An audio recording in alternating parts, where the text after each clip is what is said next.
Test. Hello, test. Testing 1, 2.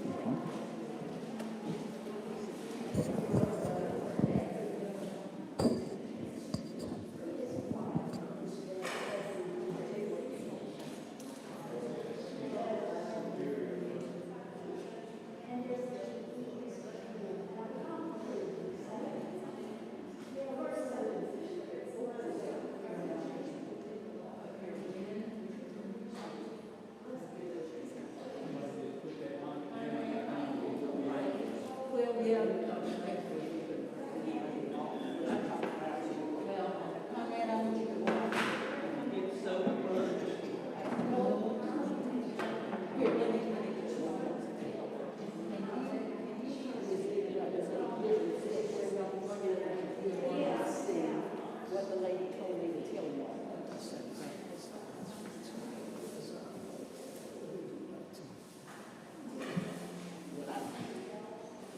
Oh, you want to set your thing on that?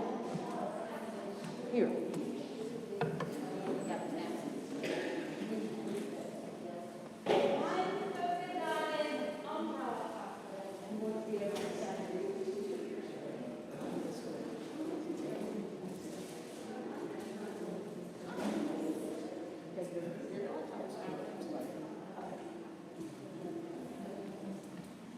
Like up here?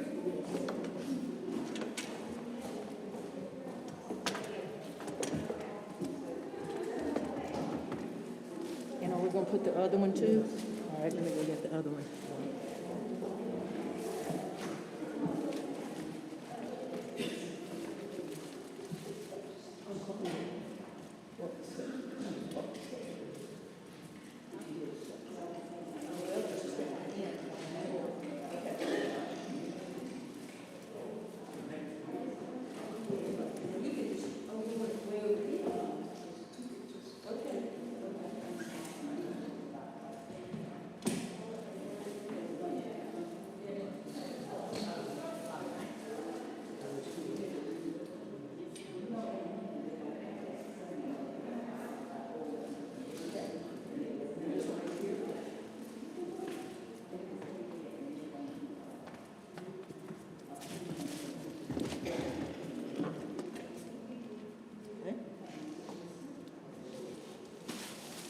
Wow, yeah, you had to get this here without getting it wet. I was interested. Wet. Yeah, no, let me show you about the mic. She said that when we speak, we have to stand right. We have to stand right, like, you see, right up there. Stand right up there on top of that. Okay, you good?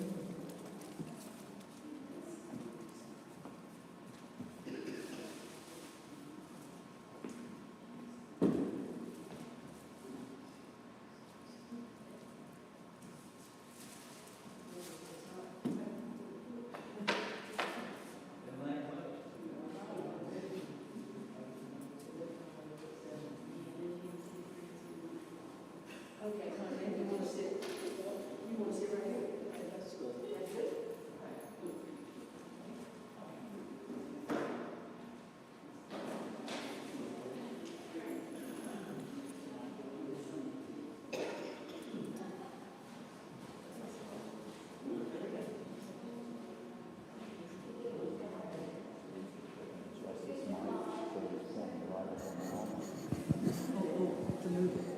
Move it. Help themselves, but don't let it be way up if they're not down here. Okay. All right.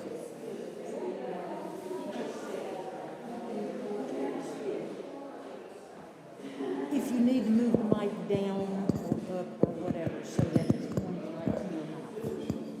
So, yeah, we're just trying to.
This is a wonderful group of people to see sitting in here, especially with the yucky outside. Thank you all so much for being here, and especially a welcome to our folks from St. Philip's who have joined, our friends from St. Philip's who have joined us today. They're going to take turns. Did you know that next spring, St. Philip's has a 200th anniversary? And we know about anniversaries here at our church too, but they're going to have 200. That means they've got a lot of history.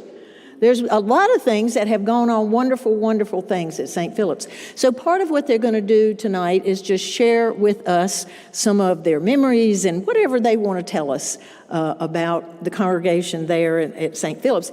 And what I'm going to ask is that when each one of you speaks, then when you're finished with what you're going to share, then ask if anybody has any questions so that each person can allow for question time. Now, how are we doing the questions?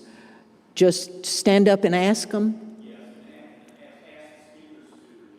Oh, that's right.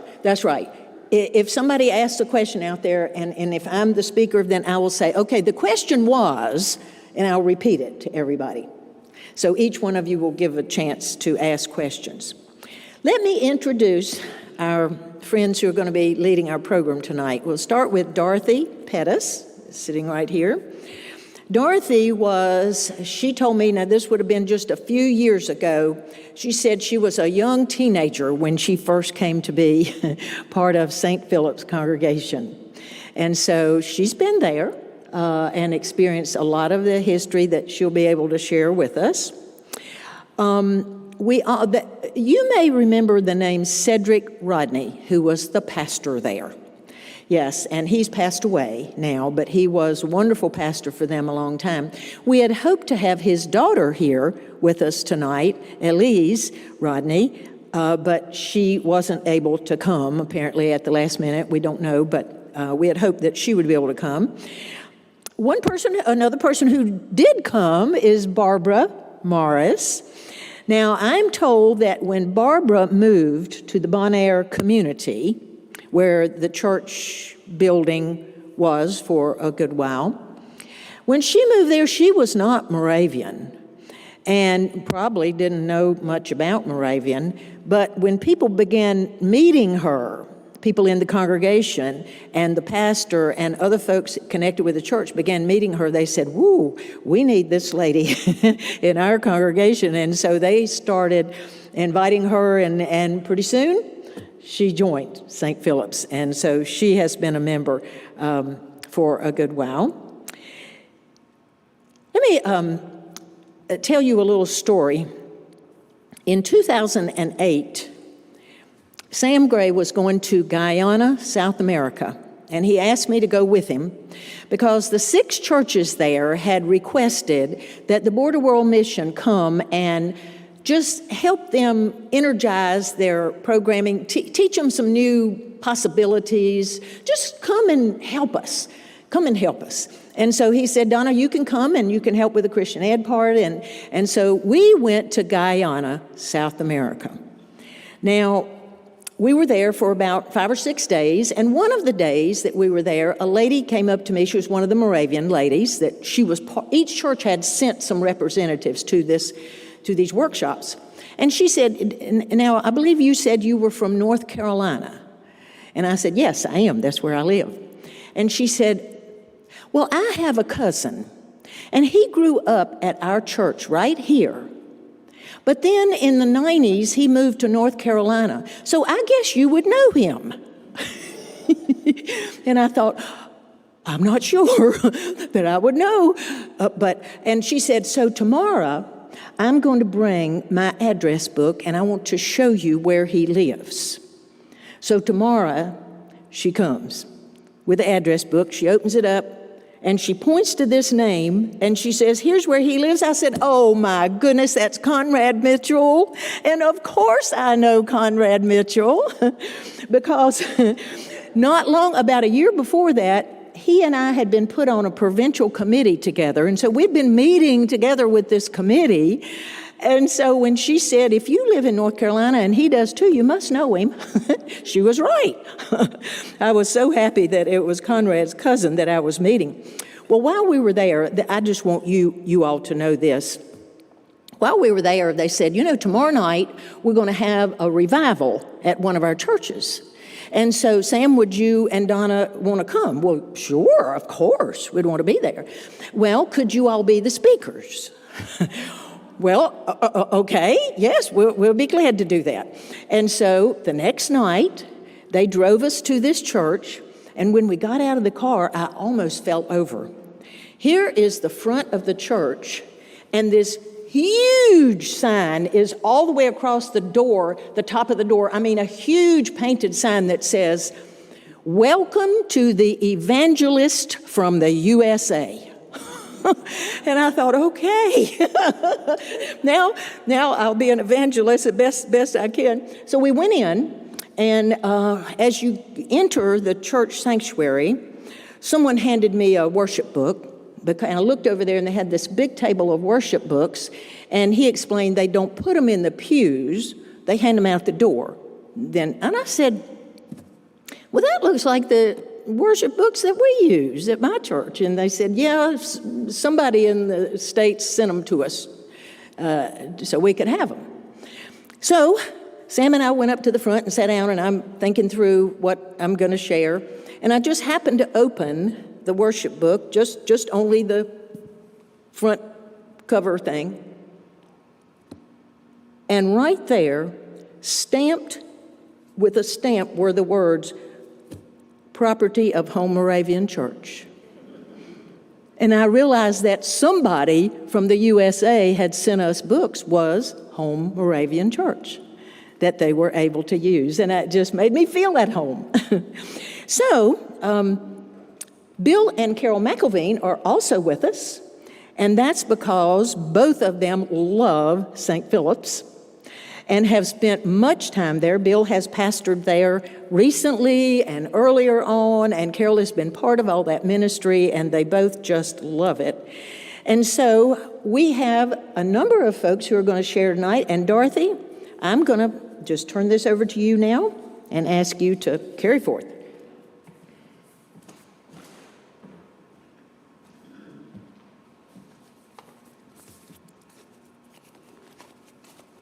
Good evening. I'm Dorothy Pettis, and I'm going to read just a brief history of the church. In 1822, in the home of Butney and his wife Phoebe, the St. Philip's congregation was started. Now, I always thought it was here in Salem, but I just learned recently from Martha Hartley that it was in a barn up near Salem Baptist, at the site where Salem Baptist Church is. That's where the congregation started. So I'm learning something every day. The log church was built in 1823, and it was designed to hold approximately 50 slaves. Well, they outgrew the log church, and a larger church, which is the brick church down there now, was built in 1861 to accommodate the growing population. Now, the front part of the church was added on later, and where you go in from the graveyard, that was added on later for a Sunday school and a school. They taught trades there, and they taught reading and writing there. With the help from home Moravian missionaries, they started the school there. It expanded in 1890, the newer part. The expansion covered some of the graves of the stranger graveyard. Now, the strangers that came to Salem were buried there. If they died in Salem, they were buried down there. And the African slaves were buried there as well.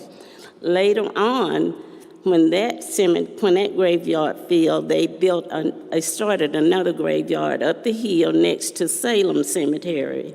And that's the cemetery we've been constantly working on for the last 10 or 12 years, trying to restore it. St. Philip's is the only historic African-American Moravian church in this country. We're the only one, the oldest African-American church standing in North Carolina. So we're very proud of that, and I know you all are as well. Freedom, this is the most exciting part. Freedom from slavery was announced in this church, St. Philip's, May 21st, 1865, by the Union Army.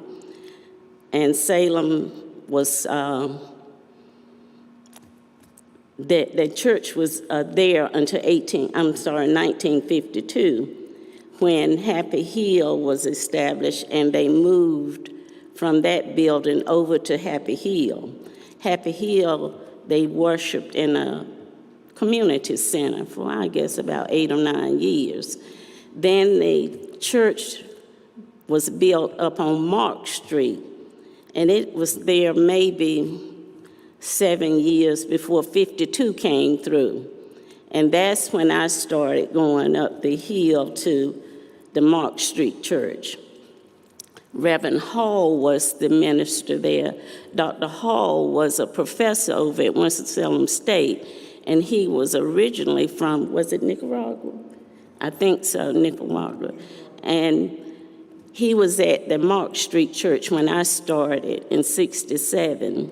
And then, like I say, the highway came through, and we moved to Bon Air, and Reverend Rodney came in 1968. And I very well remember that because he'd show up at the door at dinner time. He came down first without his family, and then they later moved down in '68. But I have to tell you, the reason I was walking up that Bargrave Hill to St. Philip's, I married into a Moravian family, and there was this young guy, no, my girlfriend dated this young man. He had a brother, and that's why I walked up the hill to the Moravian church. But we stayed on Bon Air for 50 years, I think. We moved back down to Salem. It's like a circle. We moved back to Salem in 2019. And we've been closed down just since the virus. We've been doing call-in service. So now, both of my children were Christian in the Moravian church. Both of my husbands, Barbara just reminded me, my first husband was the first funeral at St. Philip's on Bon Air. My second husband was the last funeral at Bon Air. Barbara said, "Do you realize that?" So she just reminded me. Do you have any questions about the history or anything? Okay, we're going to turn it over. You said something last week. Highway 52, you mentioned it all the time. Everybody should know what's Highway 52. Highway 52 came right through the property. Yeah. So that's the reason we have to close on move again. Yeah, that's correct. Mhm. Okay, he was saying that Highway 52 came right straight through the church property, and that's why we had to move to Bon Air. Yeah, that's correct. Mhm. Dorothy, do you all have any plans for your anniversary in the spring? Are you all working on anything special? Actually, Donna asked, do we have any plans? And we're working on a lot of things. The first thing we're working on now is getting historic marker placed over where the barn was, where the church started. And Martha is handling that through the city. She's done it before. So she's filled out the applications, and that's the first thing we're working on. For the anniversary.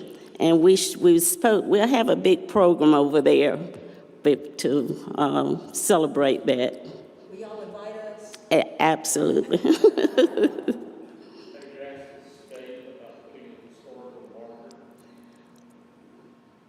He asked, have we asked the state about putting a historical marker? And that's what we're doing, we're planning on, yeah, over at the site. Barbara says it's where Salem Baptist is now. It's time to submit your applications for the marker by the 31st of October. Mm-hmm. So we're in that process of just putting it on paper so that we can present it. We're not saying we're going to get it, but that's one of the things that we're proposing. Mm-hmm. Sure. She's saying that the application for the marker has to be submitted by October 31st. And that's what we're doing now, is submitting the application. Martha Hartley has done several of these throughout the city, and she's quite sure that it will be approved. And we plan to have a celebration with the mayor and everybody. Barbara? Thank you.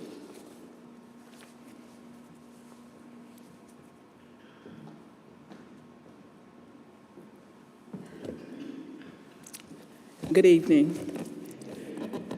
Donna said that I joined St. Philip's when I moved to Bon Air, but as a young girl, I lived right across the railroad where it was called Blue Street then, and it went through Old Salem.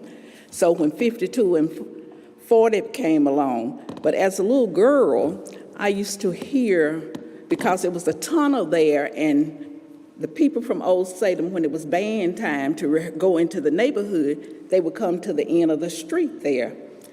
And so I used to say, what in the world are those folk doing over there? But I never thought that I would join the Moravian church. But when I moved to Bon Air, and then as a kid, we used to run through Old Salem going up to Krispy Kreme to buy our day-old donuts. And we would go back through, and then we would stop at the dairy that was here in Old Salem. But when I moved to Bon Air, my next-door neighbor had migrated from Broad Street, and she was a part of the Sunday school class at St. Philip's. And they asked me to go to their church. And I said, I'm a Baptist. I ain't going up there. She said, oh, we only stay in church 1 hour. I said, you got me. So my children enjoyed it because my son was in Cub Scout and my oldest daughter was in the second kindergarten class they had at St. Philip's, because St. Philip's had a dynamite kindergarten in Winston-Salem. And then when you got to St. Philip's, our seniors were at the door, Mr. Martin and Mr. Jackson, welcome, welcome. So it was like you were going home instead of going to a church. But we still have Mr. Jackson when he comes, welcome, welcome. But it was just being a part of the neighborhood, and Mr. Reverend Rodney, good-looking man back in the days, young back then. And everybody liked them, and they knocked on doors, and they really went into the neighborhood to invite people to church, because everybody in the Bon Air area had migrated there from where they had lived on the south side, where they migrated when they built the expressway. So then I kept up with the history of St. Philip's. Sometimes I'd be telling Dorothy and them about things that's going on in the city that I have gone to, and I keep up with the Happy Hill thing. And a lot of you, if you take the paper, last Sunday it was reclaiming Happy Hill Garden Cemetery. Well, next week, on the 29th, they're doing a black thing about initiative cemeteries, about black communities, black cemeteries. And they will be doing a film and a visit to the cemetery on next Wednesday at 6 o'clock. And when you read about Happy Hill, it always come back to Old Salem because of Old Salem, there is a Happy Hill. So they will be doing that next Wednesday, and next Thursday, they will be doing the one for Oddfellows. Because a lot of you may not even know there is some other cemeteries here in Winston that are closed down, but it was because of people from, the blacks from this area and the blacks in Winston. So we will be doing that, but there's a lot of things that go on that always come back to St. Philip's. And Dorothy didn't tell you, but St. Philip's is the only Moravian church that has saint in its name. Everybody else just have a name, but we're the only one that have saint. Are there any questions?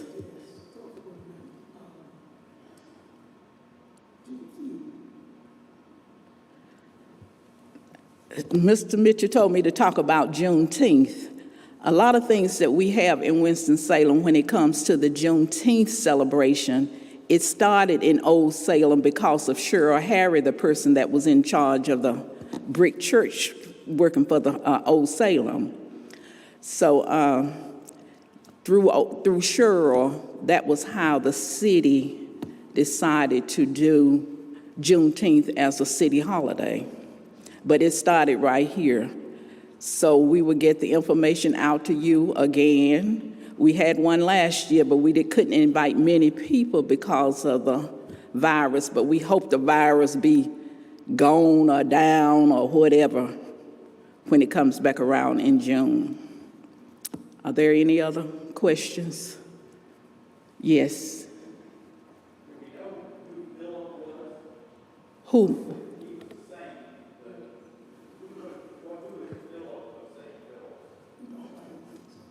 I don't know now. All I just know, and I used to remember Reverend Rodney used to say that it was, but I don't know how, but I will try to find that information and get it to Donna, and she can tell you, but because I'm quite sure it's in the archives somewhere. Are there any other questions?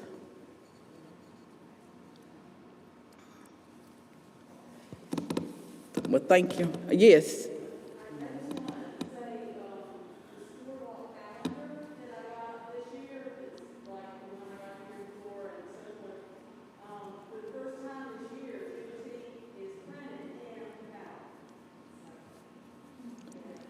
You know, a lot of times when we hear of holidays, people still, well, that's their holiday. No, it's our holiday. It's the city holiday, because if you work for these places and they give you the day off, you take it. You don't say, well, no, I'm coming to work. So it's our holiday. I mean, that's the way I look at things. Are there any other questions?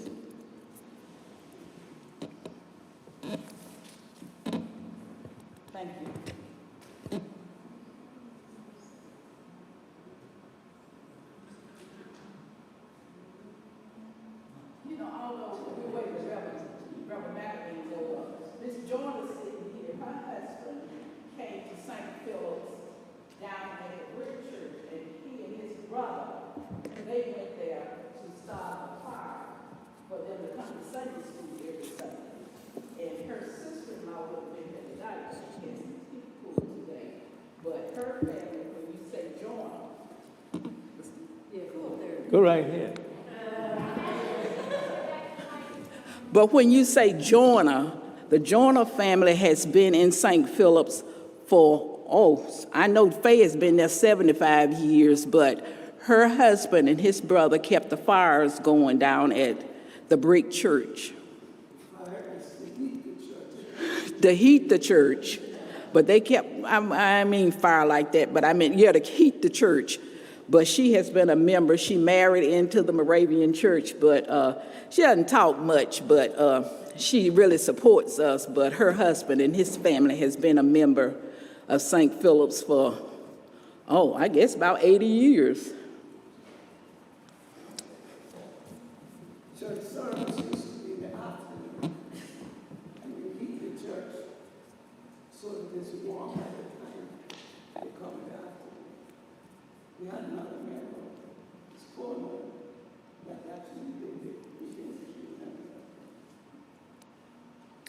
I'd like to start by thanking those of you from Home Church for inviting us to be here. And you've invited us for other things, and we appreciate that. We feel at home and comfortable. I'm just going to say a word about myself, not much, but I feel really at home here because I was one of the pastors from 1958 to 61. How many of you were here then?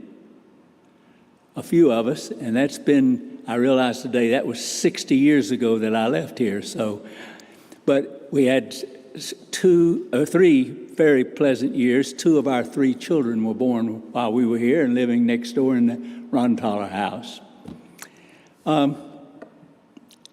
During the decade of the 70s, I was the executive director of our Board of Christian Education and Evangelism, then henceforth did not have regular Sunday assignments, and that was when there was a kind of hiatus in Brother Rodney's service at St. Philip's, and somehow I got called on to preach a lot.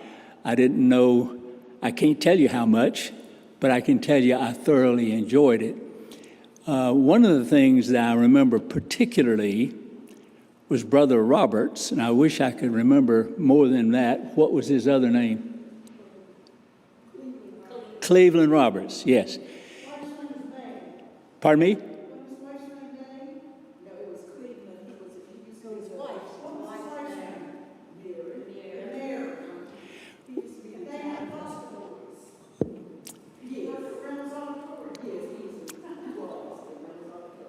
What I wanted to tell you about him is that he was called on to pray for the choir each Sunday morning, and so help me, I'm not stretching this, some of the finest prayers I ever heard. I wish I had a recording of some of them. They weren't repetitive, they weren't trivial, they were serious prayers, and for whatever reason, and I was glad, the door between where the choir was waiting and the sanctuary was left open. And he had a good voice, so I'm pretty sure a lot of people heard those prayers. And they were an inspiration to me. So that was there in Bon Air, and the church was there from 1967 till 2019. And I'll say another word or two about that. When I retired in 1998 at age 66, I had 4 different interims, and I was invited to be the visitation pastor for Trinity Moravian Church for 11 years, and I did that, but at the end of 2017, they discontinued that position. And there I was, thinking about what to do next, and St. Philip's called on me again to start doing some preaching. In fact, I was to preach on Christmas Eve morning, and I did, and then they said, but Sister Thigpen can't be here tonight. She's supposed to be. Can you preach tonight? And I was able to pull that off. And then I just said to some of them, Dorothy and some of the leaders, I'll just be your voluntary pastor if you want one, because St. Philip's is small and can't hire a full-time pastor. And I didn't know what they would do, but sure enough, they asked me to do that. And I was actually installed as an interim pastor. And we had an interesting year, 2018. The congregation became aware that we were in a big building, far too big for our 25 people or less, and it was expensive. Conrad may correct this later, but if I'm remembering correctly, it cost us about $22,500 the last year we were there to pay utilities, insurance, alarm system, groundwork, on and on and on and on. Repairs, because it was an older building. And we began to say to each other, we ought to leave this building and go back to our home in Salem. And by the way, I never refer to this as Old Salem. It's Salem, a live community. And I just don't use the term. we need to get back to Salem. So I was in that leadership role, and I began to negotiate with Frank Vignani, who's the president of Old Salem. That's a different thing. That's an organization. And he said, oh, yeah. And they said, oh, yeah, you can use it if you want to be responsible for utilities and repairs and everything. And it cost about $22,500. I said, that's what we're trying to get rid of and away from. And so we made a counter offer. And by the way, the brick building is owned by Salem Congregation and is leased to Old Salem. And so that's why we had to negotiate with Old Salem about it. And we then made an offer, because they use it 38 hours a week, that we would pay for 2 hours on Sunday morning from 10:30 till 12:30. We would pay $300 a week. They countered and said they wanted $400 a week, and we were all going to agree to that. About that time, I had a conversation with David Bergstone, whom you may know, who's in charge of facilities for Salem Congregation. He said, you shouldn't be talking to them. You need to talk to us. I said, praise God. And so I got out of it, we got out of it, and Salem Congregation trustees negotiated for us to be there for $200 a Sunday.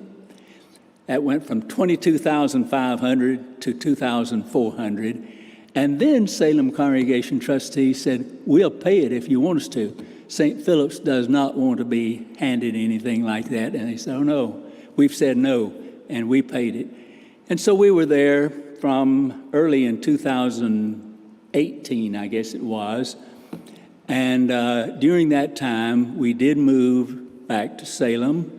And I should have told you something that I think I remember from that day, but I know I remember from when we were up on Bon Air.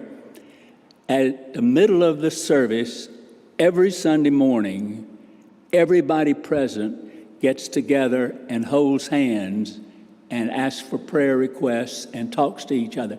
And the area in the Bon Air Church was much larger than this at the front, so we had a room for a circle, and we still do that down the hill when we can meet.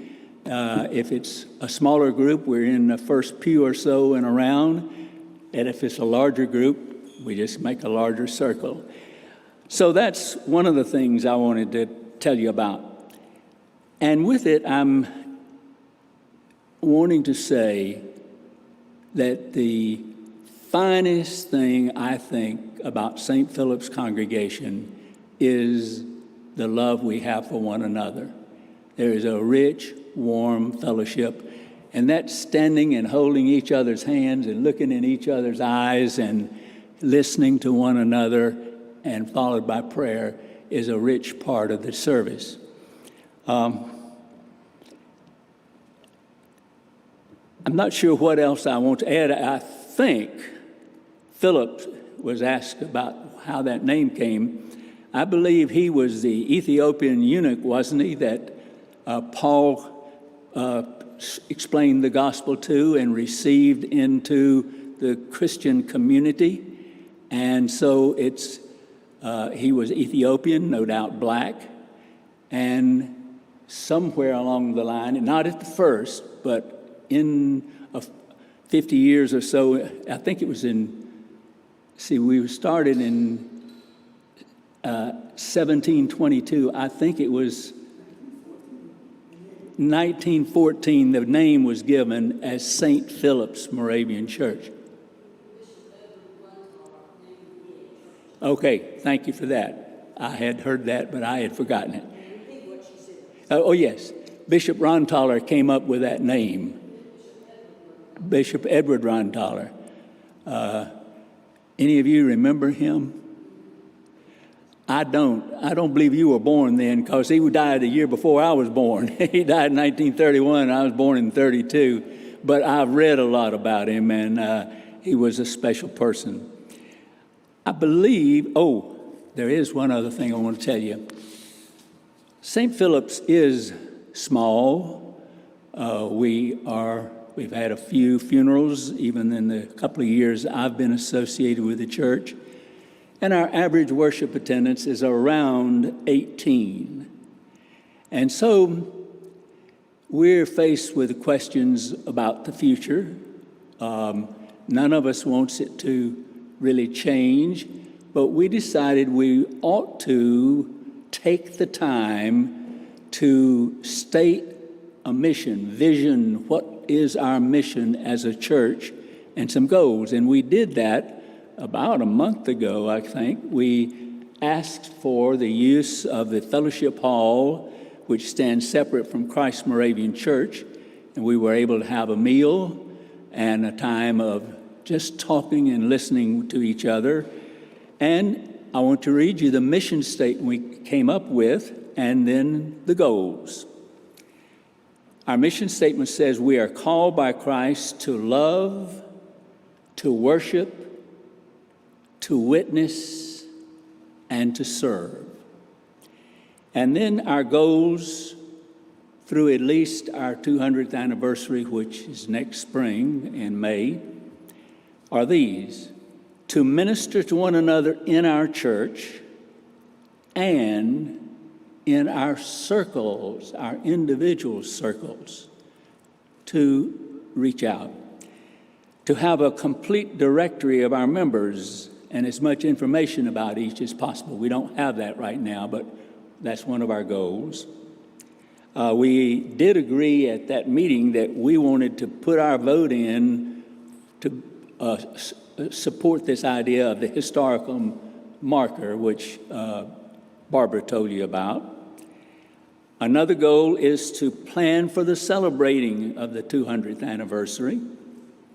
A fifth goal is to look into, maybe do some planning to have a part-time minister. The sixth goal is to, at Christmas time, provide gifts for children that will be distributed from Sunnyside Ministry.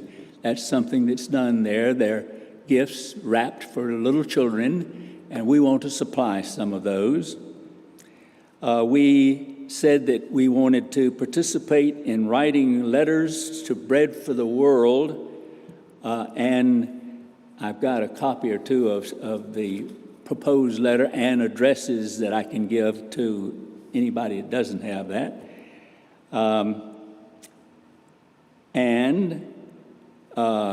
We said we would challenge each other to give to God's work where we encounter opportunities for that.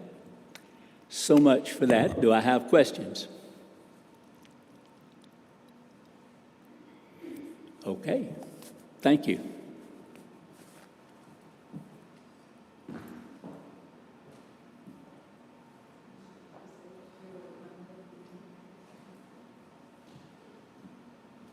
I just looked back there and saw Peggy, and I forgot that Peggy was instrumental in our Bon Air Bible schools every year. We really had a turnout over there, and Peggy and Mally and some of the other ones would come from home church and help with the Bible school over there. And I remember the one child that told, we had children there that had never been in a church before, never been in a church. And one little boy told Peggy, I don't like Bible school, I love Bible school. You remember that, Peggy? So we really had a thriving Bible school over there with the help of home church. Thank you.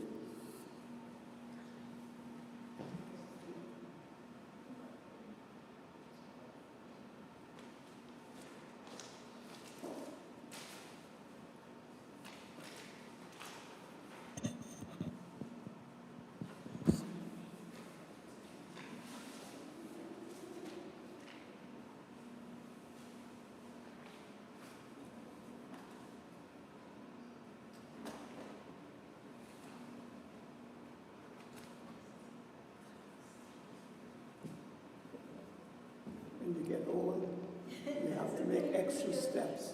And I'm all right. Okay. Good evening, everybody. There you go. Go closer, go closer. Bishop writes, there you are, my friend. Lots of people are friends of mine. These days, when you wear a mask, you don't recognize them. They don't look like somebody you know. But anyhow, I'm glad that we were invited to Home Church to be part of this celebration today. If I may start, I am not an American born. I came from Guyana, the same place that Bishop Gray and our speaker went. I came here in about 1952, I think. It's a long time. I went to a name that you know, Comenius. You talk about Comenius in lots of times. There was Comenius Moravian Church. I went to that. I was a member of the Comenius Youth Movement. That was the name it was given. Anyhow, when I came to America, I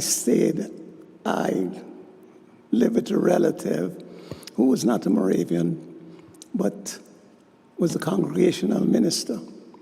When I moved to North Carolina in 96, I moved to a Moravian church because Reverend Rodney was the minister. And then that became the Bon Air Church that Barbara and Dorothy spoke about. In that church, I had many positions. I'm an engineer by training, mechanical engineer. I work mainly with air filtration systems for helicopters and military tanks. Of course, I don't work now anymore, but that's what I did. So when I was at the church, I became a trustee. As trustee member in the Moravian Church, you did everything in charge of the building. I was representing the church in many respects. I was a member of the Archives Board for 8 years. I was a member of the Commission on Church and State. I was the synod representative. Can't remember which year ago, it was about 2 synods ago. I was, the last thing was on the Architectural Society. But you keep busy when you're a small church. You do everything in some positions. Lately, I've been working with the rebuilding of the second graveyard. As Dorothy was saying, in front of the brick church, as many of you may know, there's a graveyard. As she said, they expanded the graveyard so as to train students, young people and old, so that they'll be able to work in Salem and actually make Salem the prosperous city that it became, because the slaves did most of that work. In front of the graveyard, in front of the brick church is the graveyard.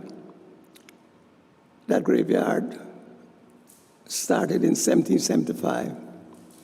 I used to work as a docent. That's what you call people that give instructions at different parts. I worked at the Old Salem area for a long time. I would tell the children, one of the first people to die there died in 1775, and his name was, gosh, I forgot already, the basketball player. Anyhow, they will wonder why he's alive or why he died in 1775. He came from Greensboro, but he was old. Along that wall is the name of lots of people that came from Africa, men, women, and children, buried in the graveyard there. It's divided. One side is for real or true true Moravians. The other side is for non-true or real Moravians. You have a stranger's graveyard, and you're a stranger when you're not a real or it's not real, is not a Moravian. If you want to sport and dance every Saturday night, you were buried somewhere else. You weren't buried with the Moravians. That's why that graveyard there is divided into two sections. Now it's called the first graveyard. Now I wrote a letter to people a little while ago. St. Philip's Moravian's second graveyard was started in 1859 as the resting place for slaves, workers, children, visitors who, because they weren't Moravian, are strangers. So they were buried there. The cemetery was originally thought to hold 100 persons. But in 2018, the Graveyard Committee decided to contract with Sierramore and Associates to use ground penetrating radar to see if we can find more burial sites. And they came up with 330 burial sites. To identify the burial sites, they put little flags on the sites, and you could see I brought a picture there. Oh, mind the way. A picture there of the burial ground, the second burial ground, with the burial sites identified. Yes, this picture is the second cemetery, St. Philip's second graveyard. And those flags identified the burial sites where slaves were buried or workers that were not Moravians that could have been buried in God's acre. They were buried over there. They found 330 new sites. And for that reason, I sent out a special letter to lots of members.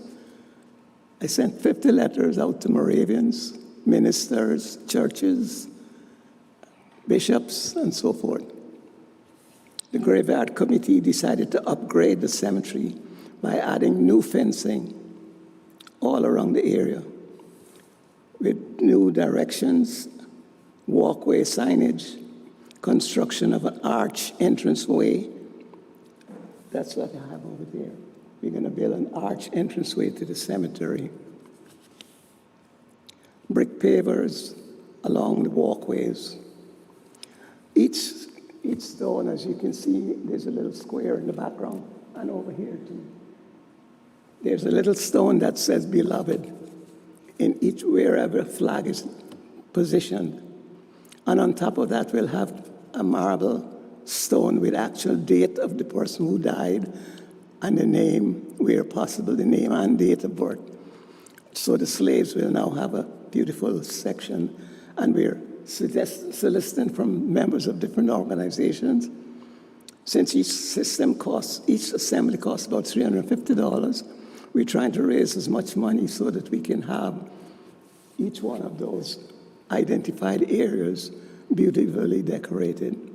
So far, we have about 35 paid for, and we're going to have a letter sent out immediately inviting people to come to the installation ceremony. 2 newspapers are willing to come already, and we'll have, I think, Spectrum and another one of the newspapers, the Journal. So we'll have that ceremony going on when we put the new stones on top of the 35 identified spots. We do have more.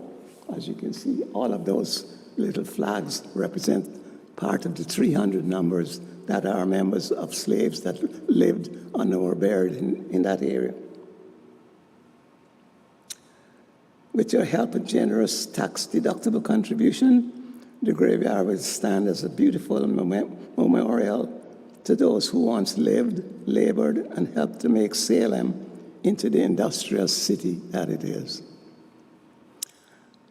For that reason, I'm going to say thank you, especially if you make a contribution, whether it's full donation or partial donation. It will be accepted, and in a little while, we will purchase more headstones.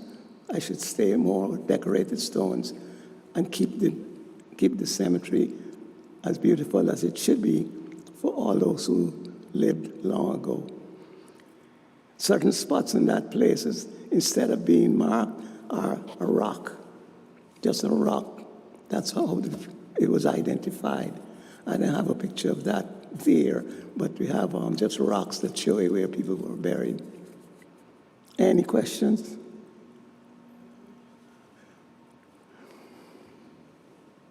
Oh, there's one in the back.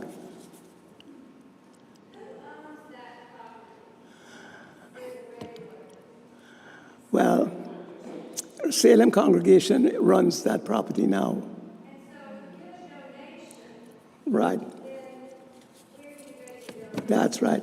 On this letter, I didn't read it, but the letter said, please make your donation to Salem congregation, 501 South Main Street, Winston-Salem, 27107. They're handling it.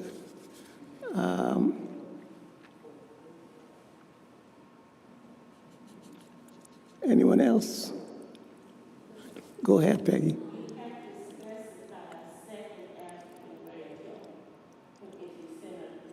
Yeah, in the memos. And Mr. Mitchell is very, very, very persistent. He sent out those letters, and Salem congregation could kiss him. We raised $18,000. Okay. Like I say, Mr. Mitch was a few months ago, wasn't it, Bill, sent out these letters, and 71. it was in July. He sent out these letters, and like I said, they were thrilled that they got 18,000. I talked to Bridget the other day, and she said, "Can you believe he's so persistent? We got $18,000." And like he said, each one of the stones, $350 a piece, $350. The graves were originally marked with rocks, just anything they could mark them. Some weren't marked at all, and some were embedded in the ground. Well, we The can't- total we- gold is no, 90,000. It's 90,000. Yeah, we'll get there. Any questions?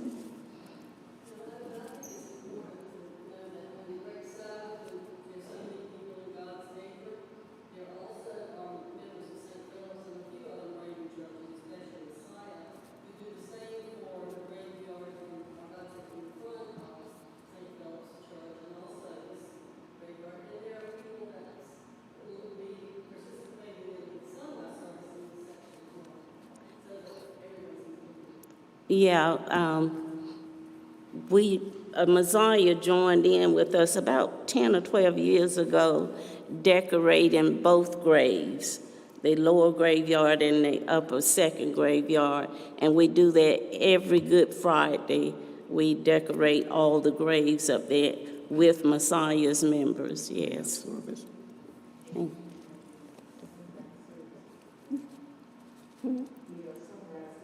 Oh, Yeah, yeah, that's what I'm we started having the sunrise service up at the second graveyard, and we pick up the programs down here, and we listen to the music up there.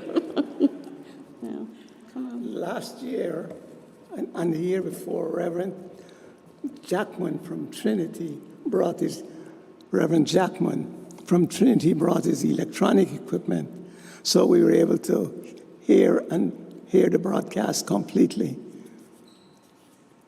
Any other questions? How are you finding out, did you go back through the archives to find the names for all these grave sites? How did you find them? Well, some are from the archives, and there's another church that they kept their own archives, and we were able to get that information too.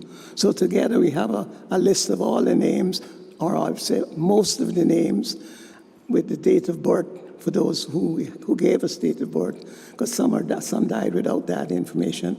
But we do have a list without nearly going on, definitely 150 or so. But since we were found out there were 300, so we have to add more names to the list or try to find more lists. What's her name, Martha? Martha was studying that at one time, Martha Hartley. And a lot of the names that were up there were just, they were the slaves, the people they worked for last name. And some of them were just, some of them were just first names when they were born or born, died, you know. And some of them were like they call one lady Mammy. And that's what was on her, on the gravestone, Mammy. So nobody was there that, you know, none of us knew who Mammy was. But that's the way, if you, you just need to go up there to the graveyard and look at the stones. But some of them were like named Mammy on there. Or a lot of them were Vogelers, Freeze, Fultz, whatever, whoever they worked for. That's who names were there, you know, for their last names. And the last grave, the person buried up there was in 62. No, 1962. Yeah, yeah. But that's the last one, and it's a big marble one upside the, 1962. Christian? I don't know, but it's on the plat, but it's upside. But this one, yeah. Yeah. But the last one that was placed there in the 60s is there upside the fence, and you know who it is, but that was the last year somebody was buried there. And there's no room for anybody else. You would think that looking at it, but some of them are just not marked, so you don't know. You could see from the picture there that it's a big place, and all those flags are representing people that were buried. And I'm on the graveyard committee too. In this particular graveyard, they didn't bury according to the choir system, did they? No.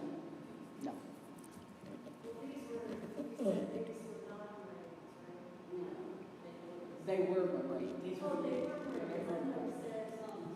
Down at the other ones, it's like the Strangers Cemetery, so we have. If you was there on Saturday night, you died, and you were in a Moravian, you was buried down there. So if you look upside the wall of the church, it has a listing of who's buried in the graveyard down in the brick church. I'm sorry, I just got confused about where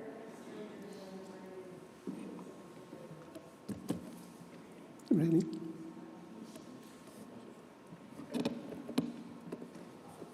Now I'm going to invite everybody, when necessary, to come down to the second graveyard to see what's going on.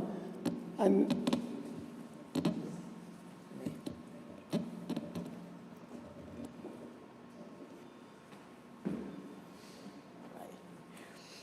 I have one suggestion, Bill Mcaveene. You read off a list of goals. I would like y'all to add to that list to come as often as you can on Wednesday nights to join us here for Wednesday night fellowship. We loved having you all here tonight, and we want to see you more often. And so encourage your congregation to know we're looking for you on Wednesday nights, and hope you will come and eat dinner and be part of the program. All right? Do y'all agree? Yes. And if you're going to eat, then by Monday you call home church and say, I'm coming to eat. Put me on the list. That's right. Thank you all so much for being here tonight. I just think this was wonderful for us to hear from them. We'll look for you more often, and come join us next week. All right?